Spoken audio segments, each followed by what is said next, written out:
Good evening, Radhe Radhe मेरे प्यारे बच्चों, कैसे हैं आप लोग? हम उम्मीद करते हैं आप लोग स्वस्थ होंगे, मस्त होंगे। आप लोगों की पढ़ाई लिखाई अच्छे से चल रही होगी। चल रही है भैया तो जल्दी से लिख दो यस। मेरे प्यारे दोस्त, मेरे प्यारे भाई, चलिए आज के सेशन की शुरुआत करते हैं हम लोग। आज के सेशन की शुरुआत करते हैं।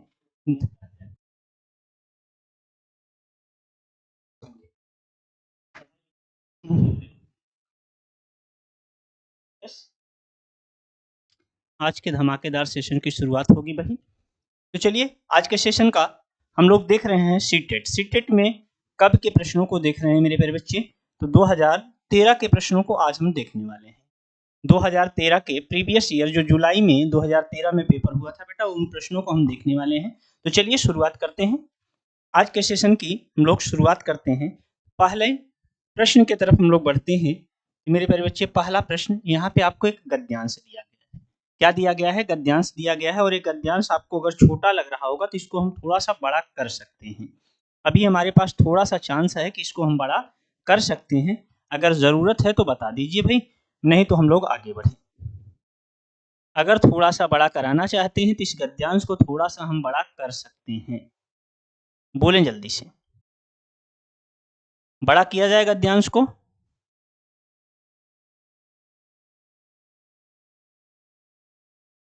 बोलो भाई जल्दी से, गद्यांश को थोड़ा सा बढ़ाया जाए कि पढ़ने में आ जा रहा है बेटा? अगर पढ़ने में आ जा रहा है तो बहुत अच्छी बात है। अगर पढ़ने में नहीं आ रहा है तो बता दीजिए, इस गद्यांश को थोड़ा सा हम और बड़ा कर सकते हैं अभी।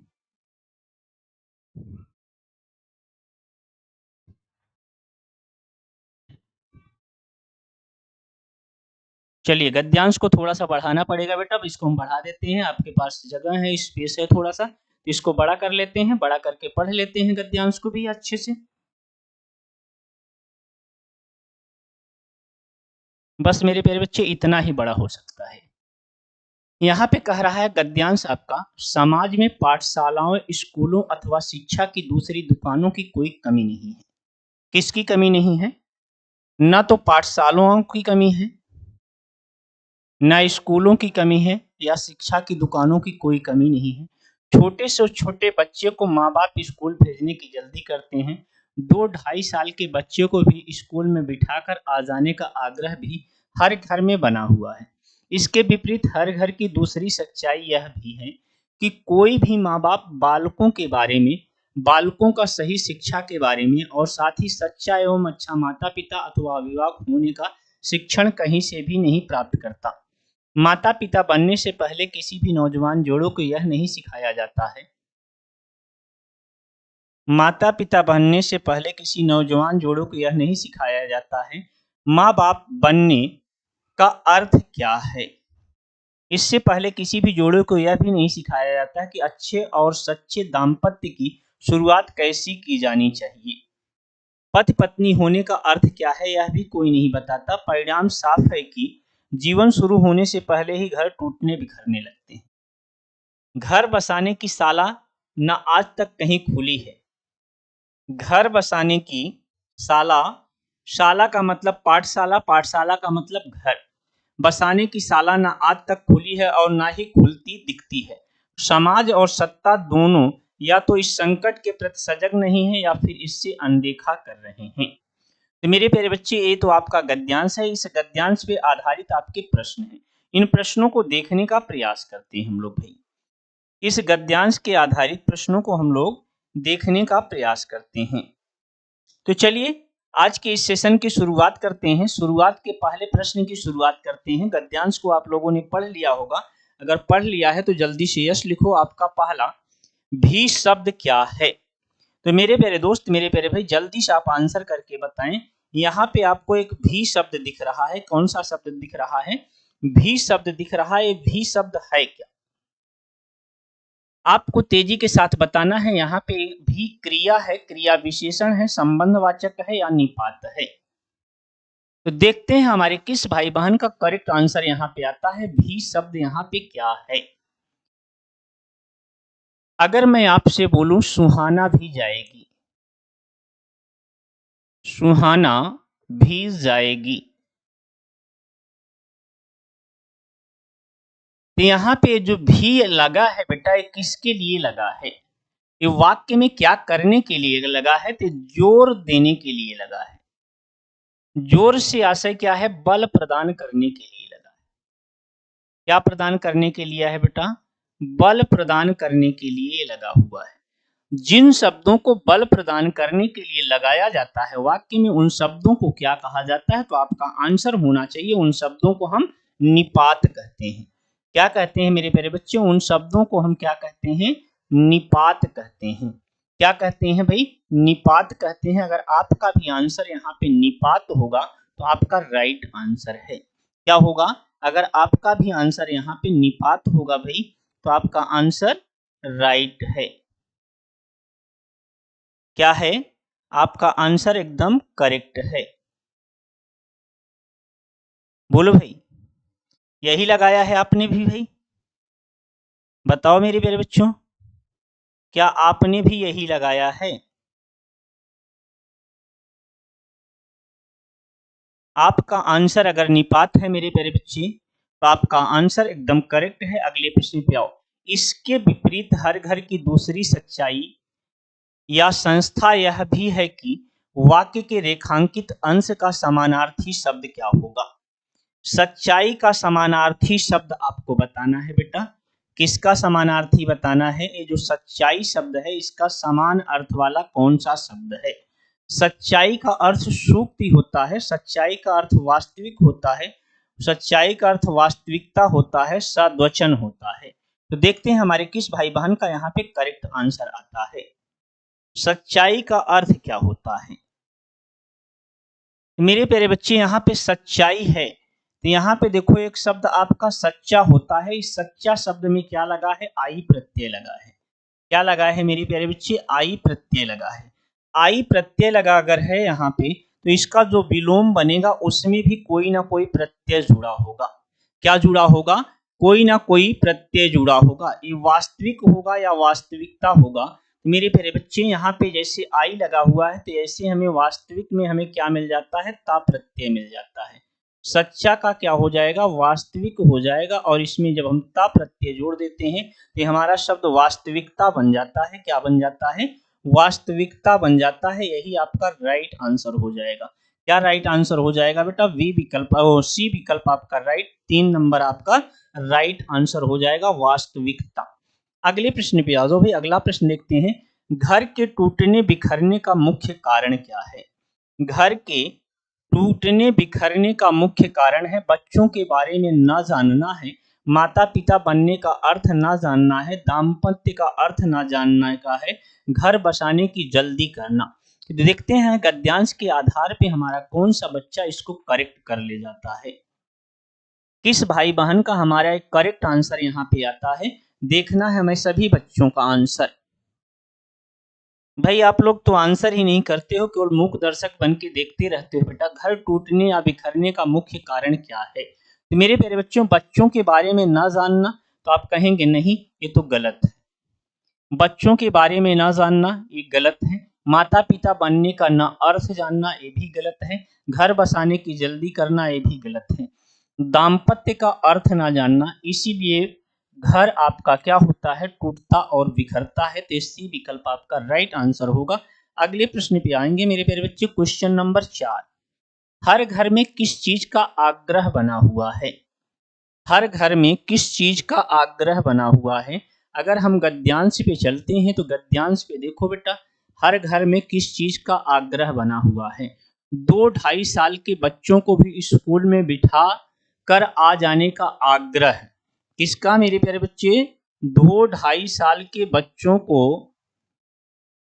को स्कूल ना भेजने का, बहुत छोटे बच्चों को स्कूल में पढ़ाने का, बहुत छोटे बच्चों को दुकान भेजने का, बहुत छोटे बच्चों को स्कूल में बिठाकर आने का। तो यहाँ पे कौन सा विकल्प आपका सही है? कौन सा विकल्प सही है? मेरे प्यारे बच्चे, जो छोटे बच्चे हैं उनको भी स्कूल में बिठाकर आने का आग्रह बना हुआ है। तो डी विकल्प आपका क्या हो जाएगा? राइट आंसर हो जाएगा।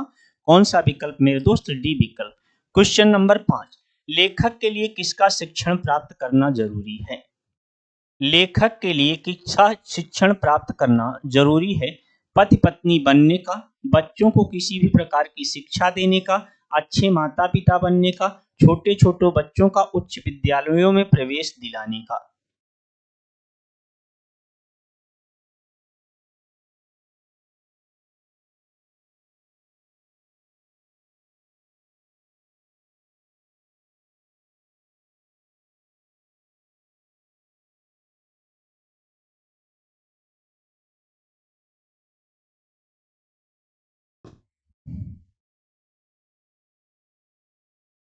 देखते हैं हमारे किस भाई बहन का करेक्ट आंसर आता है।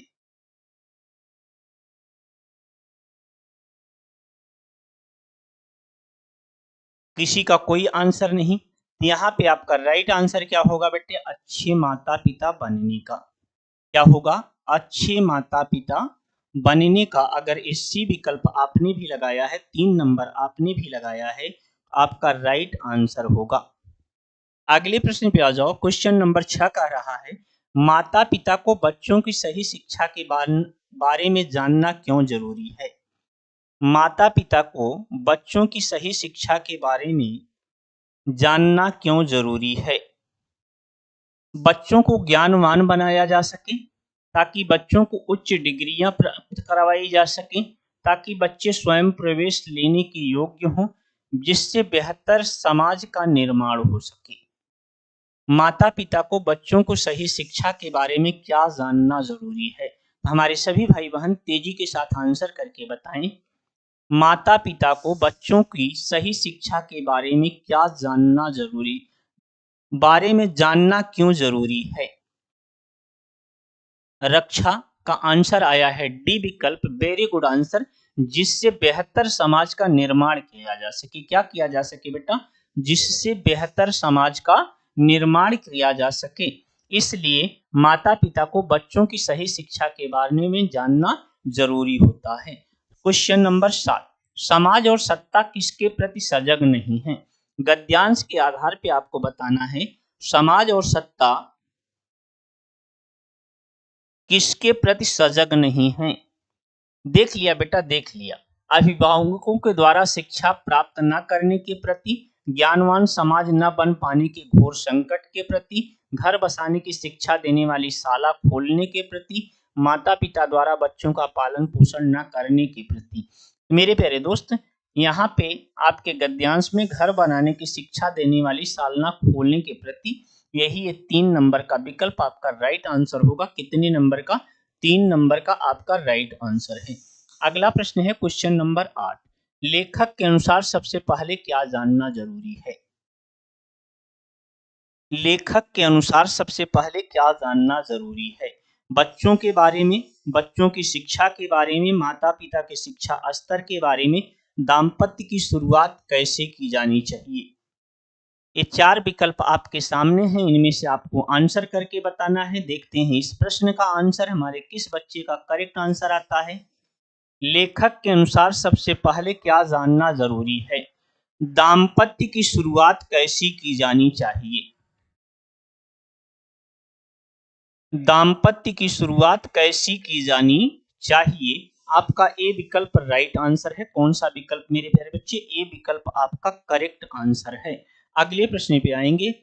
माता पिता शब्द युग्म है, ये सार्थक निरर्थक शब्द युग्म है, सार्थक शब्द युग्म है, निरर्थक शब्द युग्म है, पुनरुक्त शब्द युग्म है। माता पिता कैसा शब्द युग्म है? जल्दी से आपको बताना है। माता, तो मेरे प्यारे बच्चे यहाँ पे देखेंगे आपकी माता की भी प्रधानता है, पिता की भी प्रधानता है, तो सार्थक और निरर्थक तो होगा नहीं। ये निरर्थक है नहीं, ये पुनरुक्त नहीं बेटा। पुनरुक्त का मतलब वही शब्द होता है। ये सार्थक शब्द युग्म है। कैसा शब्द युग्म है? सार्थक शब्द युग्म है। ये 2 नंबर आपका राइट आंसर है। कौन सा नंबर राइट आंसर है? 2 नंबर आपका राइट आंसर है। अगले प्रश्न पे आ जाओ। यहाँ पे दिया गया है क्वेश्चन नंबर 10 से 15 के लिए निर्देश। किसके लिए? क्वेश्चन नंबर 10 से 15 के लिए निर्देश दिया गया है।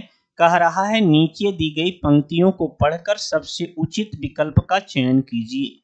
पूछो किसी भाग्यवादी से, यदि विधि अंक प्रबल है, पद पर क्यों देती न स्वयं, वसुधा निज रतन उगल है। यहाँ पे मेरे प्यारे बच्चे, पूछो किसी भाग्यवादी से यदि विधि अंक प्रबल है, पद पर क्यों देती न स्वयं वसुधा निज रतन उगल है। रत्न की बात करता है, निज की बात करता है। निज मतलब अपना होता है, रत्न मतलब स्वर्ण भंडार होता है, या वसुधा मतलब क्या होता है, पृथ्वी होता है। क्या होता है मेरे प्यारे बच्चे, पृथ्वी होता है। विधि विधान होता है, अंक मतलब संख्या होता है बेटा, क्या होता है, संख्या होता है, भाग होता है। तो यहाँ पे इस गद्यांश में दो दिया है, इसी के अनुसार आपको 5 प्रश्नों का आंसर करना है। प्र उपसर्ग से बनने वाले शब्द समूह को बताएं। इसमें से प्र उपसर्ग से कौन सा शब्द समूह बना है। ये प्रत्युत्तर बना हुआ है, प्रत्येक वाला बना है, प्रसाद वाला बना है, प्रभाव वाला बना है। तो देखते हैं हमारे किस बच्चे का यहाँ पे करेक्ट आंसर आता है। अगर हम प्रत्युत्तर की तरफ बढ़ते हैं तो हमें पहला शब्द क्या मिल जाएगा, प्रति मिल जाएगा। दूसरा क्या मिल जाएगा, उत्तर मिल जाएगा। इसका मतलब पहला विकल्प हमारा गलत हो गया। अब प्रत्येक की तरफ चलते हैं तो हमें पहला शब्द प्रत्येक को क्या तोड़ेंगे, प्रत्येक को तोड़ देंगे तो एक शब्द मिलेगा प्रति और दूसरा एक मिलेगा। इसका मतलब ए भी विकल्प आपका क्या है, गलत है। अब प्रसाद प्रत्येक प्रपत्र की तरफ बढ़ते हैं तो यहाँ पे भी देखो बेटा क्या मिल गया है, प्रत्येक मिल गया है। तो ये भी प्रतिधन एक से मिलके बना है। इसका मतलब ए भी विकल्प आपका क्या है, गलत है। यहाँ प्रति भी नहीं होगा। अब एक ही विकल्प आपके पास बचता है, वो विकल्प कौन सा है, डी विकल्प है। ये डी विकल्प आपका राइट आंसर हो जाएगा। ये देखो प्रधन भाव से क्या बना है, आपका प्रभाव बना है। तो यहाँ पे प्र उपसर्ग मिल गया। प्रदेश में देश में प्र उपसर्ग जोड़ के प्रदेश शब्द बनाया गया है। कौन सा शब्द जोड़ के, प्र उपसर्ग। और प्रपत्र में क्या है, पत्र प्लस प्र बराबर प्रपत्र हो जाएगा। तो मेरे प्यारे दोस्त, मेरे प्यारे भाई, अगर डी विकल्प आपने लगाया होगा तो आपका राइट आंसर है। कौन सा विकल्प लगाया होगा, डी विकल्प लगाया होगा, आपका राइट आंसर है। हाँ बेटा, वो पैसेज ही है, पद्य का पैसेज है। ठीक है। अगला है, कवि ने किसकी महिमा का खंडन किया है। इस पद्य में कवि ने किसकी महिमा का खंडन किया है, जल्दी से आंसर करके बताएं। कवि ने किसकी महिमा का खंडन किया है। यहां पर कह रहा है पूछो किसी भाग्यवादी से, किसका खंडन कर रहा है। यदि विधि अंक प्रबल है तो किसका खंडन कर रहा है मेरे प्यारे बच्चे, भाग्यवादी। यहाँ रत्नों के विधि के विधान के भाग्यवाद का, वसुधा का। तो अगर आपका राइट आंसर क्या होगा, भाग्यवाद का। इसका खंडन किया है भाग्यवाद का। अगला है, विधि अंक से तात्पर्य क्या है। विधि अंक मतलब विधाता का लिखा हुआ अंक होगा, न्याय अंक होगा। भाग्य का लिखा हुआ अंक होगा, न्यायवादी लिखा होगा। देखते हैं हमारे किस भाई बहन का यहाँ पे करेक्ट आंसर आता है। विधि अंक से क्या तात्पर्य है। विधि के विधान द्वारा जो लिखा गया अंक है, विधाता लिखा होना है या भाग्य का लिखा हुआ। तो मेरे प्यारे बच्चे, यहाँ पे अगर आपने डी विकल्प लगाया होगा, भाग्य का लिखा हुआ, विधि मतलब यहाँ क्या, भाग्य का लिखा हुआ जो है, उसी को हम क्या कहते हैं, विधि अंक कहते हैं। अगले प्रश्न पे आ जाओ भाई। क्वेश्चन नंबर 13, कवि के अनुसार यदि भाग्य ही सब कुछ होता है तो क्या होता है। रत्न स्वयं प्रकाश युक्त होते हैं, रत्न मिल जाते हैं, पैरों के नीचे वसुधा होती है, धरती स्वयं ही रत्न रूपी संपत्ति उगल देती है। तो देखते हैं हमारे किस बच्चे का सही आंसर आता है।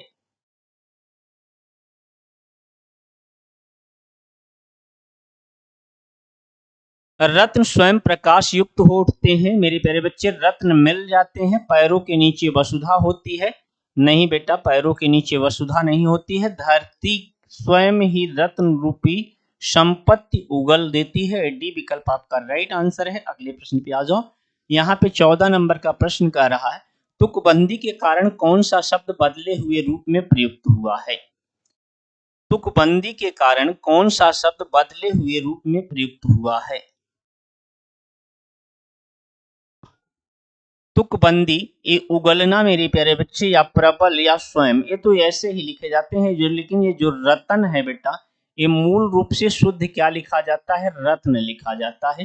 तो तुकबंदी के कारण कौन सा बदला हुआ है, तो आपका यही रतन आपका बदला हुआ है। क्या बदला हुआ है बेटा, रतन, यही तुकबंदी के कारण बदला हुआ है। यहाँ पे तुकबंदी नहीं है। अगले प्रश्न पे 15 नंबर पे आ जाओ। इनमें से कौन सा वसुधा का समानार्थी है? वसुधा का समानार्थी शब्द कौन सा है? तेजी के साथ हमारे बच्चे आंसर करके बताएं। वसुधा को हम जलधि कहते हैं, वसुंधरा कहते हैं, महीप कहते हैं, वारिधि कहते हैं। वारिधि किसका पर्यायवाची होता है बेटा? तो आपका आंसर होगा इस समुद्र का पर्यायवाची है। जलधि आपका किसका पर्यायवाची है? तो आपका आंसर होगा ए भी समुद्र का पर्यायवाची है। महीप किसकी पर्यायवाची होती है? राजा की पर्यायवाची होती है। तो आपका राइट आंसर क्या हो जाएगा? वसुंधरा हो जाएगा। क्या हो जाएगा मेरे प्यारे बच्चे? वसुंधरा हो जाएगा। वसुंधरा किसकी पर्यायवाची है? पृथ्वी की पर्यायवाची है। पृथ्वी को ही हम और क्या कहते हैं? वसुधा कहते हैं। इसे और किस नाम से जानते हैं? रत्नगर्भा के नाम से जानते हैं। क्या जानते हैं? रत्नगर्भा के नाम से जानते हैं। धरणी भी कहते हैं, धरित्री भी कहते हैं। क्या कहते हैं? धरणी भी कहते हैं और धरित्री भी कहते हैं। तो मेरे प्यारे दोस्त, मेरे प्यारे भाई, यहाँ पे अगर आपने 2 नंबर लगाया होगा तो आपका राइट आंसर है। कौन सा नंबर लगाया होगा? 2 नंबर लगाया होगा तो आपका राइट आंसर है।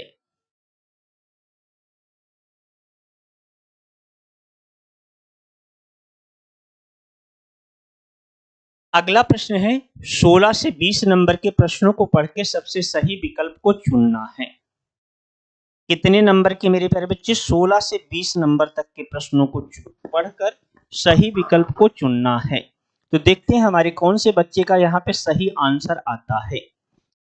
पहला प्रश्न 16 नंबर का प्रश्न कर रहा है, बच्चों की मौखिक भाषा का सतत आकलन करने का सबसे बेहतर तरीका है।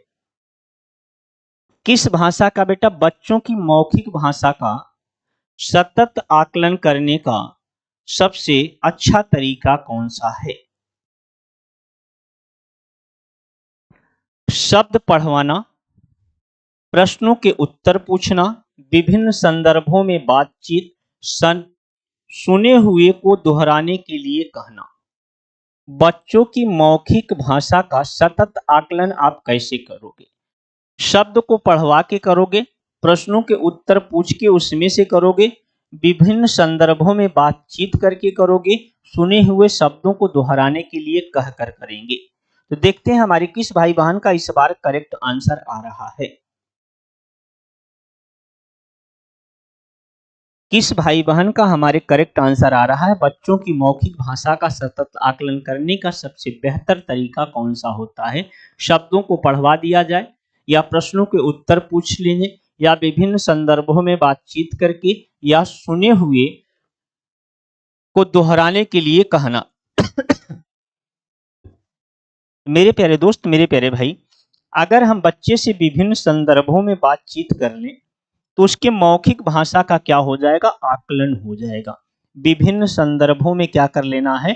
बातचीत करना ही सबसे बेहतर आकलन करने का तरीका है। अगले प्रश्न पे आएंगे, भाषा में सतत और व्यापक आकलन का उद्देश्य क्या है?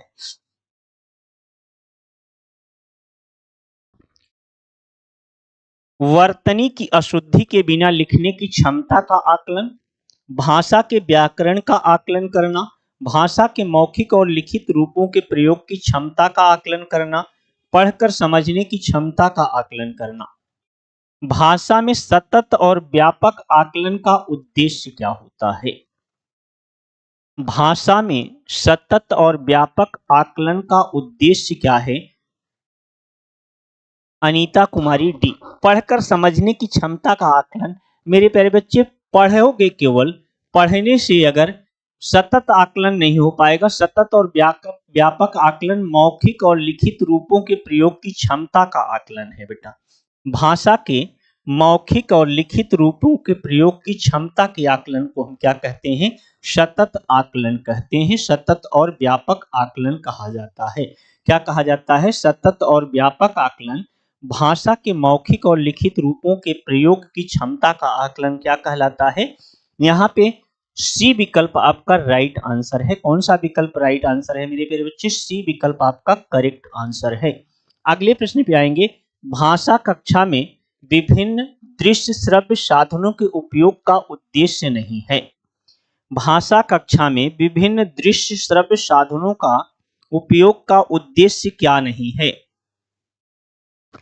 आधुनिक तकनीक को कक्षा में लाना, सभी प्रकार के बच्चों की आवश्यकताओं को ध्यान रखना, सीखने सिखाने की प्रक्रिया को रुचिकर बनाना, विद्यालय प्रमुख के निर्देशों का पालन करना।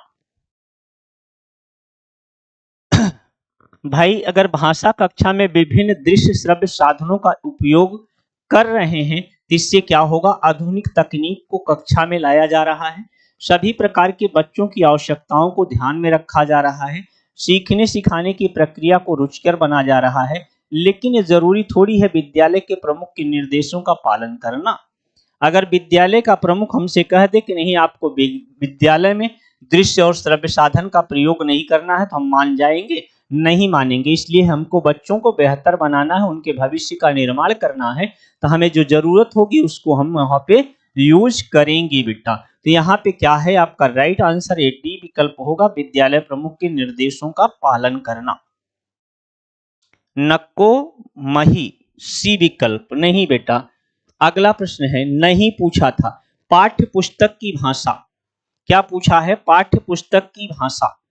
पाठ्य पुस्तक की भाषा कैसी होनी चाहिए, अधिकाधिक कठिन शब्दों से युक्त होनी चाहिए, तद्भव प्रधान होनी चाहिए, तत्सम प्रधान होनी चाहिए, बच्चों की घर व समुदाय की भाषा से मिलती जुलती होनी चाहिए। तो देखते हैं हमारे किस भाई बहन का इस बार करेक्ट आंसर आता है। रक्षा का आंसर आता है, कनीता का आंसर आता है, नक्कुमाही का आंसर आता है, किसका आंसर करेक्ट आता है, क्वेश्चन नंबर 19 लिख के तब आंसर करिएगा बेटा।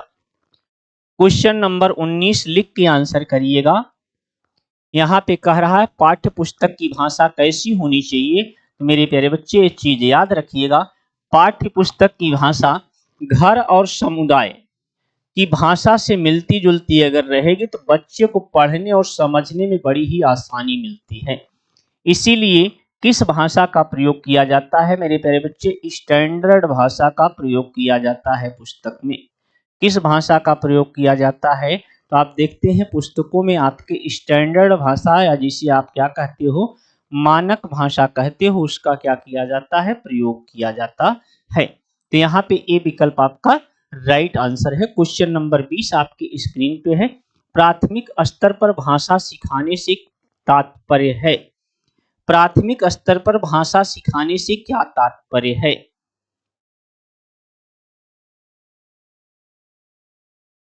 मेरे प्यारे बच्चे, भाषा वैज्ञानिक तथ्य स्पष्ट करना है, भाषा का व्याकरण सिखाना है, उच्च स्तरीय साहित्य पढ़ाना है, भाषा का प्रयोग सिखाना है। प्राथमिक स्तर पर भाषा सिखाने से क्या तात्पर्य है, यहाँ पे किस स्तर की बात कर रहा है, प्राथमिक स्तर की बात कर रहा है बेटा।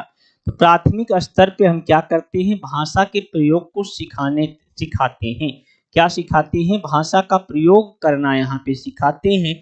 डी विकल्प आपका राइट आंसर है, 20 नंबर का डी। अगर आपका भी आंसर होगा बेटा तो आपका आंसर एकदम करेक्ट है। प्राथमिक स्तर पर भाषा सिखाने से क्या तात्पर्य है, तो भाषा का प्रयोग सिखाना है। क्या है मेरे प्यारे बच्चे, भाषा का प्रयोग सिखाना है। नक्कुमाही 20 का डी, वेरी गुड आंसर बेटा। चलो अगले प्रश्न पे आ जाओ। घर की भाषा और विद्यालय में पढ़ाई जाने वाली भाषा सदैव टकराहट से गुजरती है, सदैव समान होती है, समान हो सकती है, सदैव अलग हो सकती है। देखते हैं 21 नंबर के प्रश्न का हमारे किस बच्चे का करेक्ट आंसर आता है। 21 नंबर के प्रश्न का हमारे किस बच्चे का करेक्ट आंसर आता है। क्वेश्चन नंबर 21 आपकी स्क्रीन पे है, घर की भाषा और विद्यालय में पढ़ाई जाने वाली भाषा। घर की भाषा और विद्यालय में पढ़ाई जाने वाली भाषा।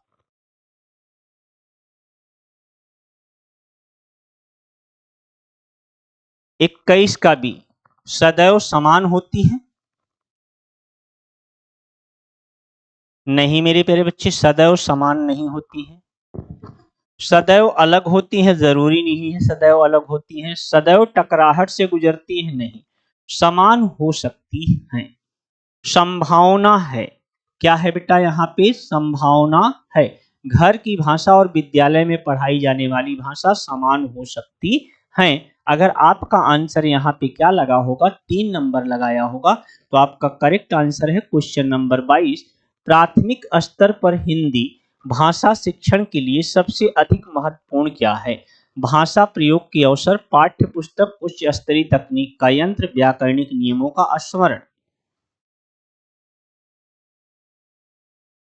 तो देखते हैं हमारे किस भाई बहन का यहाँ पे करेक्ट आंसर आता है। प्राथमिक स्तर पर हिंदी भाषा शिक्षण के लिए सबसे अधिक महत्वपूर्ण क्या है? भाषा प्रयोग के अगर अवसर मिलेंगे तो शिक्षण ज्यादा महत्वपूर्ण होगा। पाठ्य पुस्तक या उच्च स्तरीय तकनीक यंत्र या व्याकरणिक नियमों को स्मरण करना। तो यहाँ पे मेरे प्यारे दोस्त, मेरे प्यारे भाई, अगर आपने लगाया होगा भाषा प्रयोग के अवसर, क्या लगाया होगा? भाषा प्रयोग के अवसर, तो आपका राइट आंसर हो जाएगा ए विकल्प। अगले प्रश्न पे आ जाओ, 23 नंबर है। हिंदी प्रयोग के विविध रूपों को जानने के लिए सर्वाधिक उपयोगी साधन हो सकता है। हिंदी प्रयोग के विविध रूपों को जानने के लिए सर्वाधिक उपयोगी साधन क्या हो सकता है? बाल साहित्य का विविध उपयोग, शिक्षण की विधियों का संपूर्ण ज्ञान, सुंदर ढंग से छपी हुई पुस्तकें, उच्च स्तरीय लेखन सामग्री। तो देखते हैं हमारे किस बच्चे का करेक्ट आंसर आता है बेटा। मेरे प्यारे बच्चे, हिंदी प्रयोग के विविध रूपों को जानने के लिए सर्वाधिक उपयोगी साधन इसमें से कौन सा होगा? बाल साहित्य का विविध उपयोग करना, शिक्षण की विविध विधियों का संपूर्ण ज्ञान, सुंदर ढंग से छपी हुई पुस्तकें, उच्च स्तरीय लेखन सामग्री।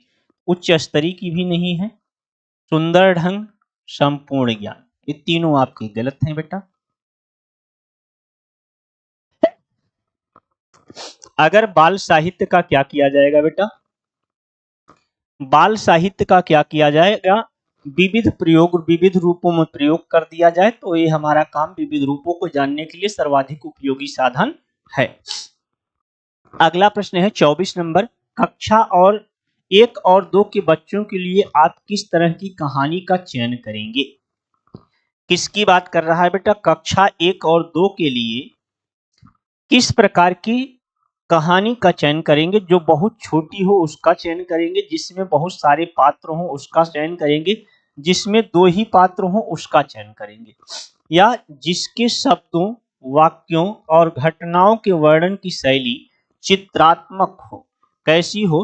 चित्रात्मक हो, जिसके बच्चे के मन मस्तिष्क में छप जाए। क्या हो जाए बेटा? बच्चे के मन मस्तिष्क में छप जाए, तो ऐसी कहानी का प्रयोग करेंगे। कक्षा 1 और 2 को कहानी सुनाने का जो सबसे अच्छा माध्यम होगा बेटा, वो कौन सा होगा? जिसके शब्दों, वाक्यों और घटनाओं के वर्णन की शैली कैसी होगी? चित्रात्मक होगी। उसे हम क्या कहेंगे? उसी कहानी को हम चुनेंगे। किस तरह की कहानी को चयन करेंगे? जो बहुत छोटी होगी बेटा, जरूरी नहीं बच्चे को समझ में आ जाए।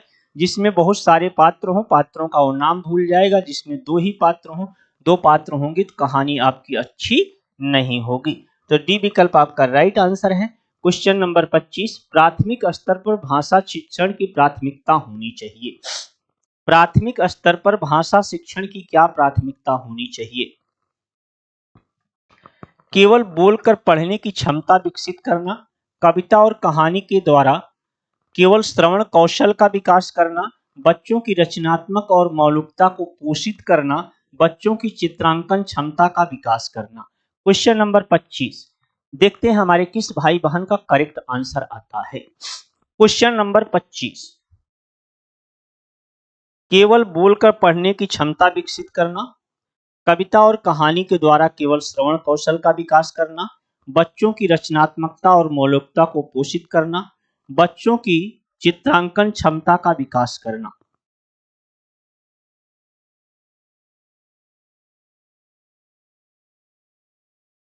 करिश्मा कुमारी नक्को, ये 2 बच्चों का आंसर डी आ रहा है। चित्रांकन क्षमता का विकास करना नहीं मेरे प्यारे बच्चे। प्राथमिक स्तर पर भाषा शिक्षण की प्राथमिकता क्या होनी चाहिए? तो मेरे प्यारे बच्चे, बच्चों में क्या हो? रचनात्मक और मौलिकता का पोषण हो सके। क्या हो सके? बच्चों की रचनात्मक और मौलिकता का पोषण हो चुके। आपका सी विकल्प यहाँ पे राइट आंसर है। अगला प्रश्न है, पढ़ने का प्रारंभ कहाँ से होना चाहिए? वर्णमाला से होना चाहिए, कहानियों से होना चाहिए, कविताओं से होना चाहिए, अर्थपूर्ण सामग्री से होना चाहिए। पढ़ने का प्रारंभ कहाँ से होना चाहिए? देखते हैं हमारे किस भाई बहन का करेक्ट आंसर आता है। यहाँ पे क्वेश्चन नंबर 26 आपकी स्क्रीन पे है।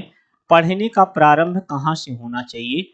वर्णमाला से होना चाहिए, कहानियों से होना चाहिए, कविताओं से होना चाहिए, अर्थपूर्ण सामग्री से होना चाहिए। तो देखते हैं किस बच्चे का यहाँ पे 26 नंबर का करेक्ट आंसर आता है। अगर मेरे प्यारे दोस्त, मेरे प्यारे भाई, आपने आंसर लगाया होगा यहाँ पे अर्थपूर्ण सामग्री से होना चाहिए। क्या लगाया होगा? अर्थपूर्ण सामग्री से लगाया होगा, तो आपका राइट आंसर है। पढ़ने का प्रारंभ कहाँ से होना चाहिए? अर्थपूर्ण सामग्री से होना चाहिए। कहाँ से होना चाहिए? अर्थपूर्ण सामग्री से होना चाहिए। अगले प्रश्न पे आ जाओ बेटा। 27 नंबर है, भाषा के बारे में कौन सा कथन उचित है? भाषा अनिवार्यतः लिखित होती है। मेरे प्यारे बच्चे, अनिवार्यतः लिखित होती है, तो क्या भाषा मौखिक और सांकेतिक नहीं होती है? ये आपका गलत हो गया। भाषा एक नियमबद्ध व्यवस्था है, तो ये तो मान लो भाई नियमबद्ध व्यवस्था होती है। भाषा व्याकरण का अनुसरण करती है, व्याकरण भाषा का अनुसरण करता है। भाषा और बोली में कभी भी कोई भी संबंध नहीं होता है, तो भाषा और बोली में परस्पर संबंध होता है। तो यहाँ पे आपका राइट आंसर क्या होगा? भाषा के बारे में कौन सा कथन उचित है? मेरे प्यारे बच्चे, आपका राइट आंसर होगा भाषा एक निश्चित व्यवस्था होती है। क्या होती है? एक नियमबद्ध व्यवस्था होती है। अगर आपने आंसर किया है वी विकल्प, तो आपका आंसर क्या है? एकदम काबिले तारीफ है। भाषा के बारे में कौन सा कथन उचित है? तो आपका वी विकल्प एकदम कथन उचित है। अगले प्रश्न की तरफ बढ़ते हैं। नेक्स्ट प्रश्न देखते हैं मेरे प्यारे बच्चे।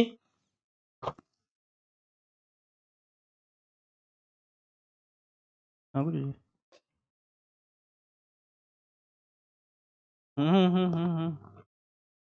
गए।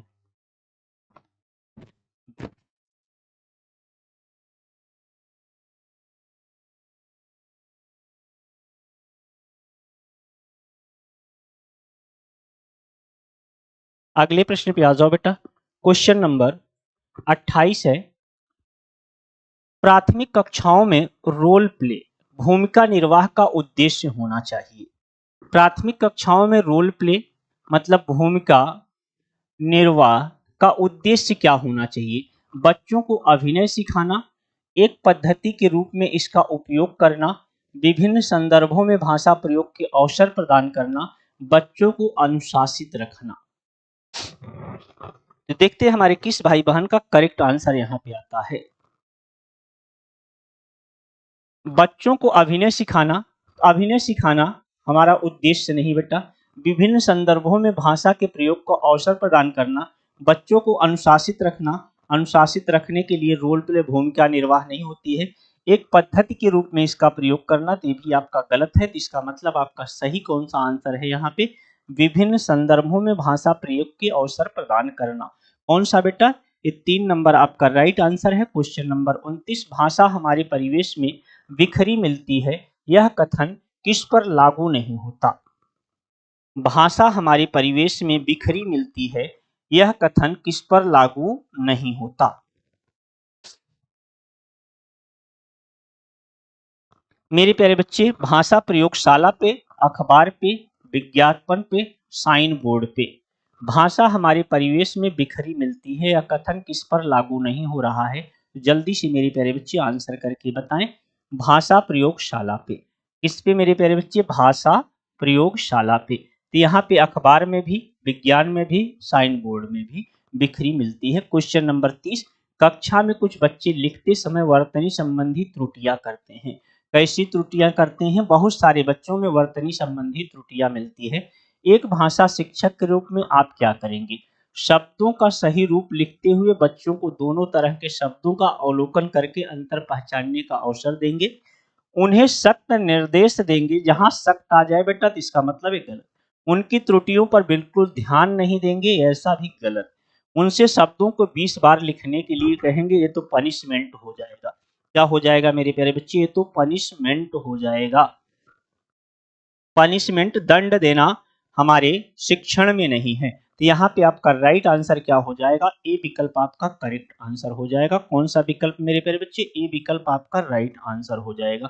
ए विकल्प अगर आपने भी लगाया है तो आपका आंसर एकदम सही है। क्या लगाया है? ए विकल्प अगर आपने भी लगाया है तो आपका आंसर एकदम करेक्ट है। मेरे प्यारे दोस्त, मेरे प्यारे भाई, यूपी टेट 2026 प्राइमरी प्राथमिक लेवल के लिए हमारा संघर्ष बैच और जूनियर के लिए हमारा संघर्ष बैच, ये दोनों रन कर रहे हैं।